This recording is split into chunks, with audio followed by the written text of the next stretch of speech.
What's up? Richard, the Democratic Socialist Libertarian. I'm in Grand Central Station in New York City, main terminal, and in the corner. All right, so who are you? Hey, my name is Chuck Zlatkin, and I'm here today as a member of NYC Free Assange. And why is the Julian Assange case important to you? Well, it's important to me on a number of levels. One, I firmly believe in the First Amendment. I firmly believe in a free press, freedom of speech. But I'm also aware of the fact that for people to publish information that we desperately need to see, the fact that they could be prevented from it or intimidated against doing this kind of work is also very important to me. Of course, as I got more into the Julian Assange case itself, I began to see, all the outrages done against him individually, the horrible treatment that he's been going through now for years for simply just providing truthful information that governments and organizations have not wanted the people around the world to see because the information was truthful and it would maybe cause them problems because they were conducting business that shouldn't have been conducted that way. So it was a question of trying to keep the truth back, and he was moving forward by providing an element with WikiLeaks to publish the truth for whistleblowers and people who are uncovering information that the public had a right to know. Do you feel the U.S. is currently a totalitarian entity? Well, that's quite a statement to say. I mean, and again, what words mean. I think if the United States at this point, with its 800 plus military bases around the world, providing sanctions against countries to manipulate how they perform, causing disease and death to their citizens, I don't know totalitarian by the definition of it, we wouldn't necessarily be standing here handing out leaflets and you would be interviewing me if the United States was a totalitarian state, in my opinion. Well, I think of Sheldon Wallen's term, inverted totalitarianism, where you're given the illusion of freedom, Right. but the reality is you have no input or no say. And like Assange, if you actually pose a threat, you're neutralized. Would you say maybe in that sense, in the Sheldon Wallen inverted totalitarian sense? Well, yes, I can understand that, but I still am, naive enough, idealistic enough to believe that people could actually change things if enough people got together, became aware. That's why I think so much is important about what's being provided through WikiLeaks, because people are actually getting to see documents and the truth. I mean, I can talk a little bit personally about my involvement with it because as I've talked to people, sometimes groups, just individuals, and I ask people, have you gone to the WikiLeaks search engine and looked something up?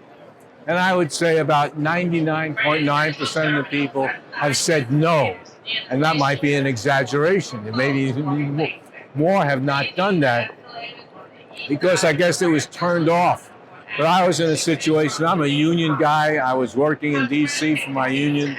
And the president of the union asked me to go into WikiLeaks, this is maybe 2014 or so, to see if there's anything in there about our union or people engaged in what we're doing. Maybe it was a little later than that because it was around the time that Sanders was beginning his first run and our national union ended up being one of the few of them to endorse him.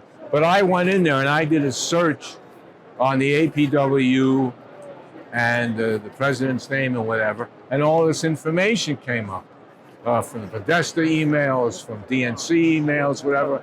And when I'm looking, so this must have been 2015, because in the emails were emails going from some operatives in the Hillary Clinton campaign writing to the AFL-CIO, asking them information about what was going on with Hillary's campaign and possibility of Sanders. And here the president of the AFL-CIO, Richard Trumka, who is meeting with his executive board, his executive committee, and talking about how they're trying to keep the process open and they'll wait to decide what's going on. But here he was reporting back to the Hillary Clinton campaign about what was being discussed with his executive board, and then he was assessing who he felt would go to Sanders. So at one point he said, I think the American postal workers might be the only one that'll actually go. But the sad part of it is this information came out. Trump is still the president of the AFL-CIO, considered a great leader, but he was giving up information of the people he represents, that he was the president of, the head of their executive board, to the Hillary Clinton campaign. The only way we found out about this is because of WikiLeaks. There it was, amidst all the emails, did a search, and it came up. So you can spend a lot of time in there looking up stuff, but no one's ever come out and said anything that Julian Assange or WikiLeaks has come out with is false. It's all accurate information like the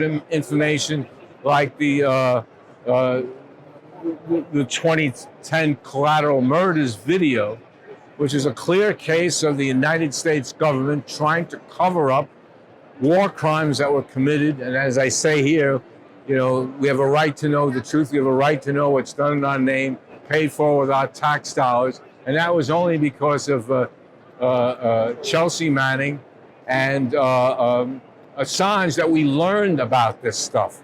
The murder and the attack on civilians and killing journalists. So maybe I've gone too far afield from what you were initially asking.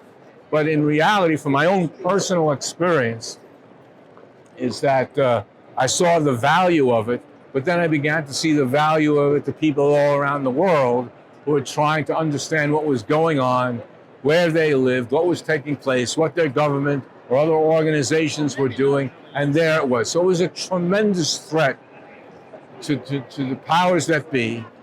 So it's not just going after Assange and paying him back, but making him an example of him, trying to close the path to other people and say to people, if you do this, this is what's going to happen to you. So for those reasons, and that's the kind of way I work, I found people who are willing to come out on a weekly basis to get the message out, to both witness what's going on, but also try to educate people, get information, show support to other groups. Because when this first started, here we are in the New York metropolitan area of how many millions of people, and got together with, at that time, maybe 6 or 7 people, and saying, this is who we are. I never lament who's not here, because I'm going to be here anyway.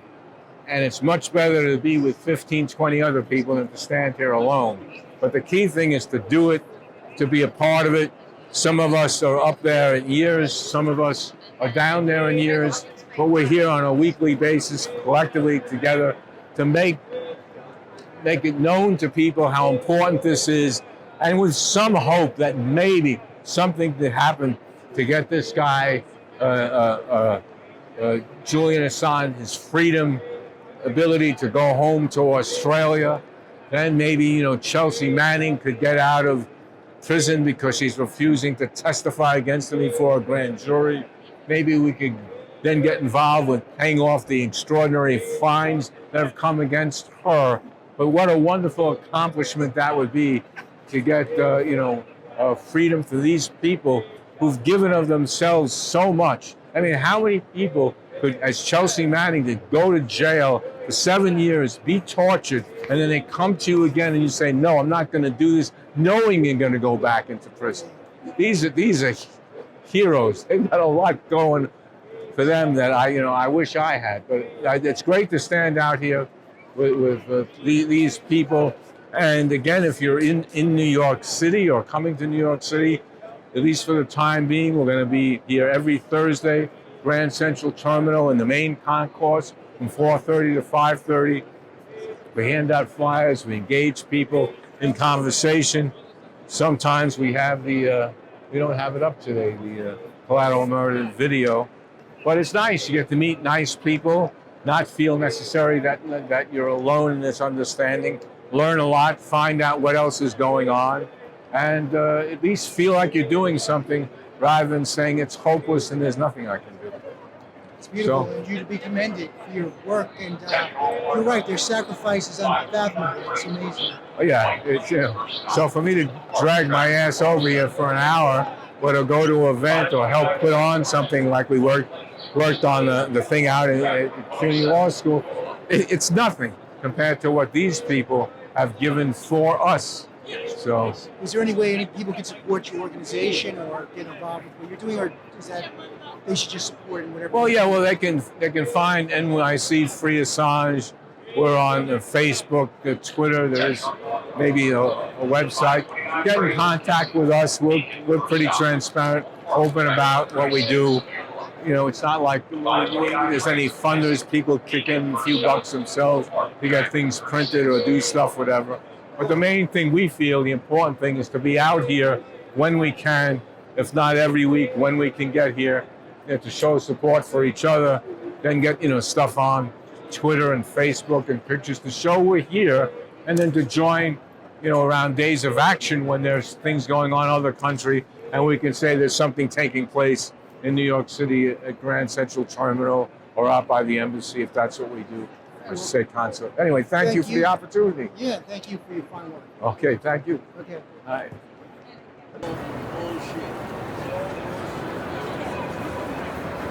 Don't fall for it. Watch the gap getting on and off your train. An Apple display, consumerism, smartphones, turn everybody into a smartphone monkey, keep them distracted, keep them in the matrix. The flag of the U.S. empire, Inc. Apple and the flag. Welcome to the corporatocracy.